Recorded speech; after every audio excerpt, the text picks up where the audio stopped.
What if I told you there was once a miracle medicine that promised to give you energy, cure your illnesses, and even make you feel young again? Sounds like a dream, right? Well, let me take you back to 1927 when one of the biggest fan of this mysterious medicine was Eben Byers, a wealthy businessman from Pennsylvania. Byers was struggling, his body tired and in pain, weighed down by the kind of fatigue that comes with long hours and aging. He was desperate for something, anything to help him feel better. Then one day, he hears about a miraculous tonic called Radithor. People were saying it could fix everything from illnesses to low energy. It was the talk of the town.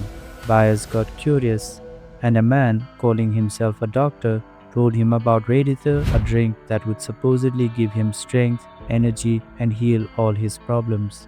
It sounded too good to be true, but Byers, filled with hope, decided to try it. He began drinking one bottle a day, believing it was the answer to all his troubles. And surprisingly, it seemed to work. At first, he felt stronger, more energetic, and healthier than ever before. He was convinced this was a game changer. Byers was hooked. Radithor became more than a tonic, it was a necessity, as vital to him as his next meal. But what Byers didn't know was that Radithor wasn't healing him, it was slowly poisoning him. Radithor was manufactured from 1918 to 1928 by the Bailey Radium Laboratories of East Orange in New Jersey. It was the brainchild of William J. Bailey, a Harvard dropout who wasn't even a real doctor.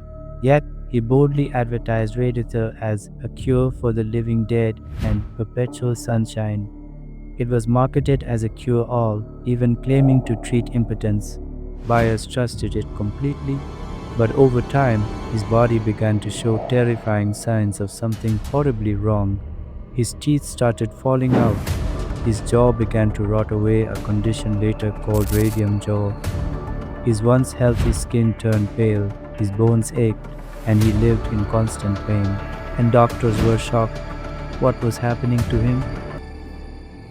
The dangers of unchecked scientific advancements, and the complete lack of regulation in the early 20th century. At the time, radiation was seen as a miracle discovery, a powerful, mysterious force believed to bring vitality and healing. But the truth, it was far darker. Radiation, when misused, is not a cure, it's a silent killer. It wreaks havoc at the cellular level, disrupts DNA, damages tissues, and leads to long-term, often irreversible consequences including cancer and death. Byers wasn't alone. Others who had consumed Radithor suffered similar symptoms. But it wasn't until Byers' death that the truth came to light. When Byers passed away, doctors discovered something horrifying. His bones had absorbed so much radiation that they were actually glowing. His body had been poisoned by the very thing he thought was saving him. Byers' tragic death wasn't in vain. It became a wake-up call for the world. Scientists and doctors realized the truth. Radiation wasn't a miracle, it was a silent killer. After this incident, Radithor was pulled from the market, but the damage was already done. Many lives had been lost. This tragedy forced the government to take action. Stronger regulations were introduced, and the FDA began closely monitoring medicines and health products.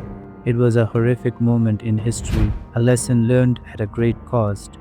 After this incident, Wallace knew about how dangerous radiation can be. So, the story of Radithor is a haunting reminder. Not everything that looks good or sounds promising is safe. Even the most trusted miracles can have hidden dangers. The lesson here is clear: question everything, trust science, and don't let slick marketing fool you. And what if we may be consuming similar kind of things today that we are not aware of it? What do you think? Could something like this happen again today? Let me know in the comment below.